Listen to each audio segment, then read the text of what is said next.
Si tú eres cristiano y llegas a tener algún profesor ateo que te quiera ridiculizar en clase, me gustaría darte 5 consejos para que sepas cómo responder. Pero primero veamos un ejemplo de cómo no se debe responder. No tenemos ninguna necesidad de creer que Dios existe. Cuando queremos darle un sentido a la vida y al mundo y no lo encontramos, entonces aparece Dios. Una entidad trascendente que lo explica todo y así nos quedamos tranquilos. Cada uno es muy libre de creer en platillos voladores o en unicornios de color rosa, pero eso no garantiza su existencia. Un momento. ¿Estás poniendo a Dios al mismo nivel que unos platillos voladores?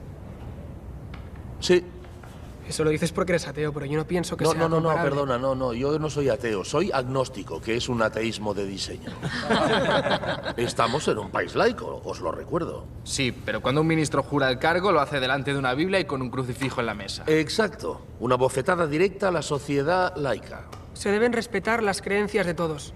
Hay quien cree en Dios desde pequeño. Yo, por ejemplo. Porque te lo han inculcado en casa. Una manipulación intelectual en toda regla. No es una manipulación. No.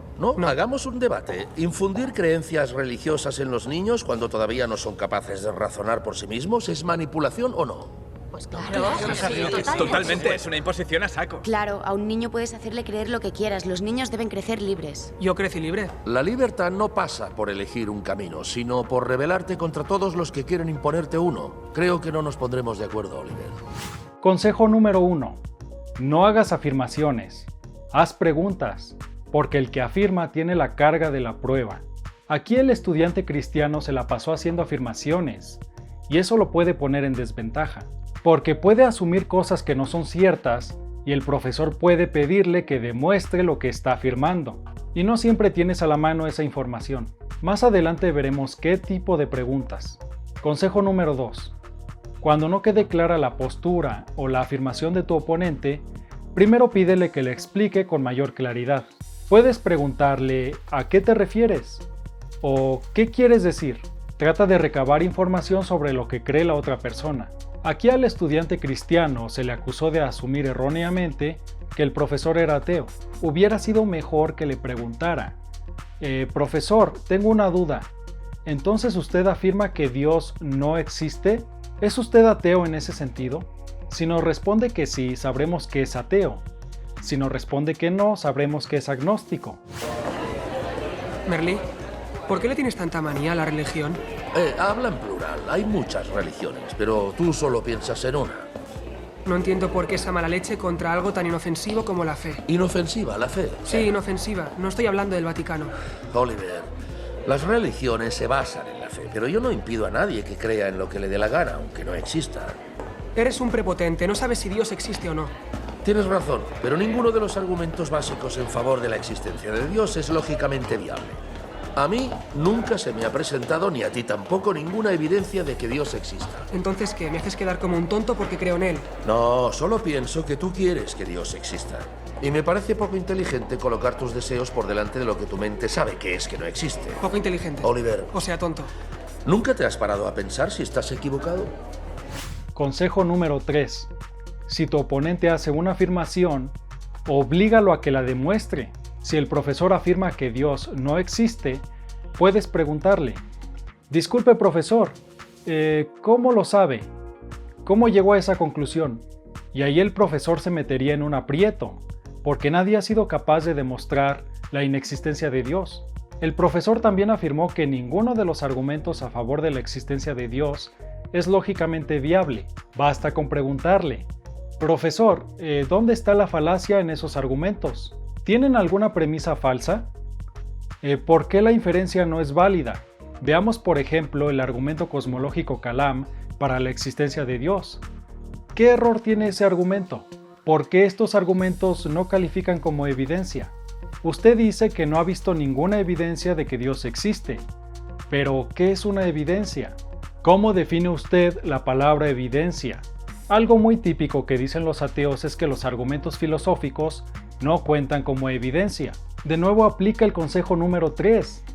¿Cómo sabes que los argumentos no son evidencias? ¿Puedes demostrarme que los argumentos no son evidencias sin usar argumentos?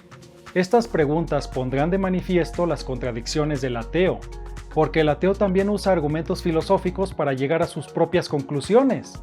Entonces no puede rechazar los argumentos solo porque son argumentos. Más bien tenemos que aprender a distinguir entre buenos argumentos y malos argumentos. El cuarto consejo que te doy es que hagas preguntas para dirigir la conversación al lugar donde desees, para situarte en una posición más ventajosa. Daré un par de ejemplos. Primero, podemos notar que el profesor claramente se contradice. Primero dice ser agnóstico, es decir, dice no afirmar ni negar la existencia de Dios, pero luego lo vemos afirmando que Dios no existe de forma explícita 2 veces, y una vez de forma implícita al compararlo con un unicornio rosa. Puede señalar la contradicción con una pregunta. Profesor, ¿cómo puede ser agnóstico si es la tercera vez que afirma que Dios no existe?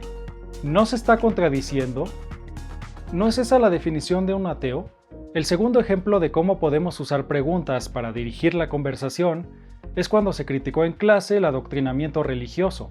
Allí el estudiante cristiano pudo haber dicho lo siguiente: Profesor, ¿no cree que esto es irrelevante para determinar si Dios existe o no?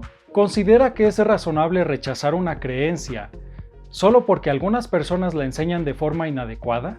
De niño también se me inculcó la creencia de que la Tierra es redonda, y no me dieron ninguna evidencia de que eso sea cierto. Y no por eso la voy a rechazar. Yo podría estar de acuerdo en que el adoctrinamiento es incorrecto. Hay formas correctas e incorrectas de enseñarle cosas a nuestros hijos. Yo creo que hay padres cristianos que no obligan a sus hijos a creer en Dios, sino que más bien los invitan. Pero ese es otro tema, que también es interesante. Pero antes me gustaría concluir el tema de la existencia de Dios. Usted ha dicho que Dios no existe, y aún no me ha explicado cómo lo sabe. Estos 4 consejos los tomé del libro de tácticas de Greg Koukl. De hecho, son las primeras 4 tácticas que te enseña el libro.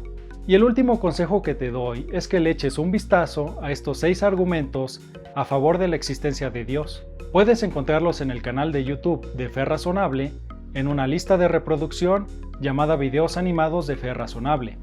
Te dejaré un link abajo y en la descripción del video. Espero que con estos 5 consejos estés mejor preparado la próxima vez que te encuentres en una situación similar.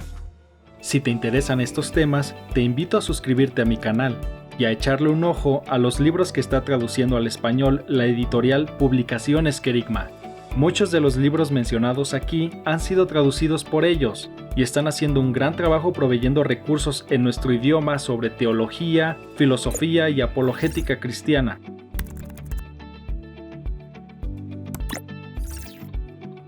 También quiero mencionarte que este trabajo es posible gracias a tu generosa donación. Si quieres apoyar este ministerio y los videos que hacemos, puedes hacernos una donación en PayPal o en Patreon.